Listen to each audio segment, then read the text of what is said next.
Hey, so while editing this video, I realized that the mic was turned really far down, so it's very quiet, which isn't a huge issue, except that there are several parts in the video where I play video of the Thomas show, and that is way louder than my audio. So I just wanted to put a warning here before. There are going to be several times throughout the video where I have like a thing on screen that says like loud sound warning.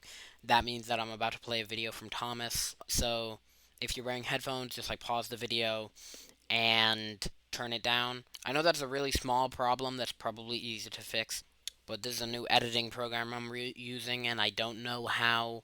I can't figure out how to turn down the audio for specific things or turn up the audio. There's probably a way, but I just don't know it. Sorry. Anyway, enjoy the video. Bye-bye.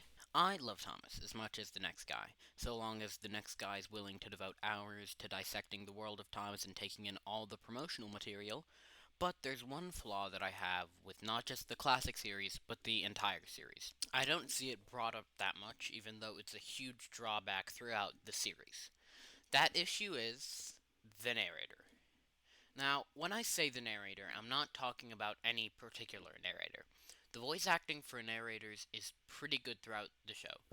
Yes, even Michael Brandon. I've got important news! The tracks on Toby's line are wobbly! Of Gordon. Old and wobbly, just like Toby. That's not news. Can't stop to listen to your silly chatter. He's far from the best, but I still like him, and I think if he was directed better, he could have made a huge impact. You can see that in the spooky segments of the hit era. No, I'm talking about the idea of Thomas having a narrator being a flawed concept in of itself. I realized this when I was watching this video called This Movie Was a Train Wreck by Microwave Society.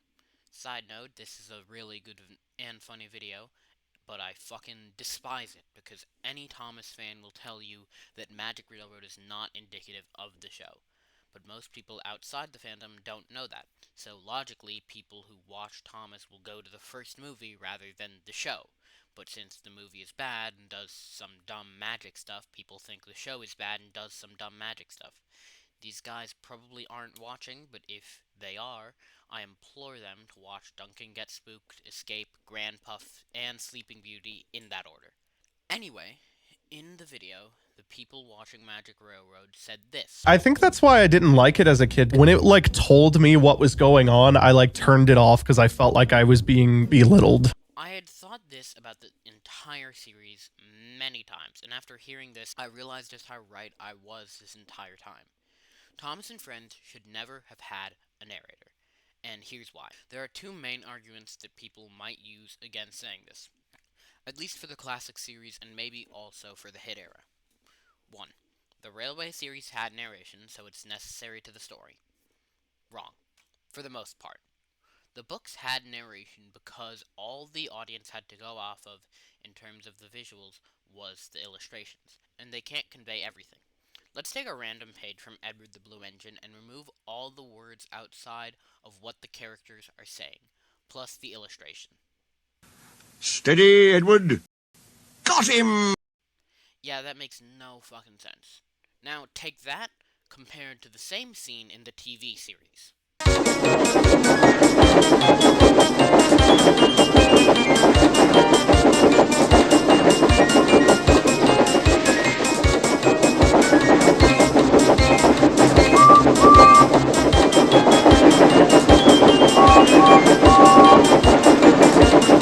Steady, Edward.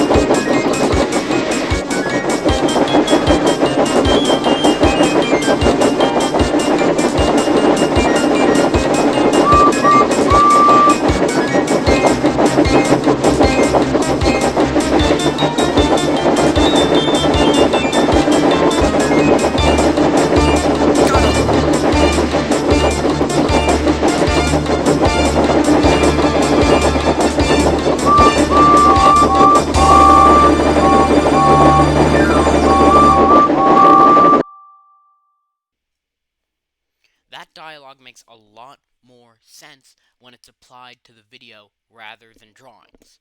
Here's another example. Let's take a random episode from the classic series and count all the pieces of narration that are unnecessary.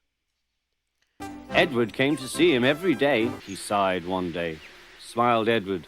Exclaimed Trevor happily. They were needed to make the harbour wall firm and safe. Said Edward, he asked. Explained Trevor, replied Thomas.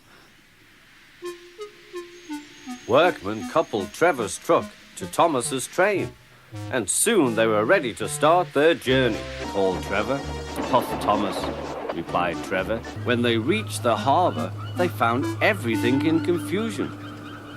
Trucks had been derailed, blocking the line, and stone slabs lay everywhere. Said Thomas's driver. Trevor was as good as his word. He dragged the pilings clear with chains and towed them into position. So Thomas brought Annie and Clarabelle to visit him. Thomas was most impressed. He liked this best of all, said Annie. Thomas pulled him to the junction.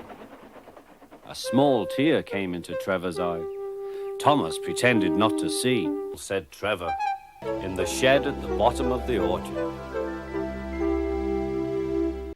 So many pieces of narration that just aren't needed.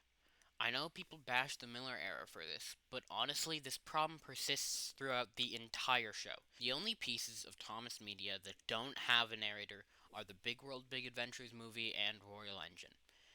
And probably the other Big World Big Adventure specials, but I am not bothered to rewatch those just for this video. It's interesting watching these. It's probably the best thing about Brubba, and it's also a good touch in Royal Engine. Now, onto that second argument point people might use. They had one voice actor playing everyone in the model series, so they needed a narrator so people didn't get confused. There are two things wrong with this argument.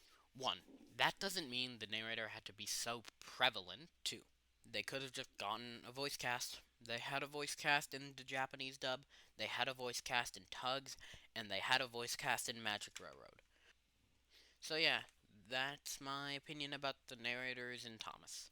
Now, you could make an argument that in the first two seasons, maybe they couldn't afford a full voice cast, even though you'd be wrong. But even then, they absolutely could have gotten one by season 3, because Tugs and the Japanese dub had one. And then by the time Magic Railroad rolled around, they just had no excuse. I hope you all liked that video. Thanks for watching. Goodbye.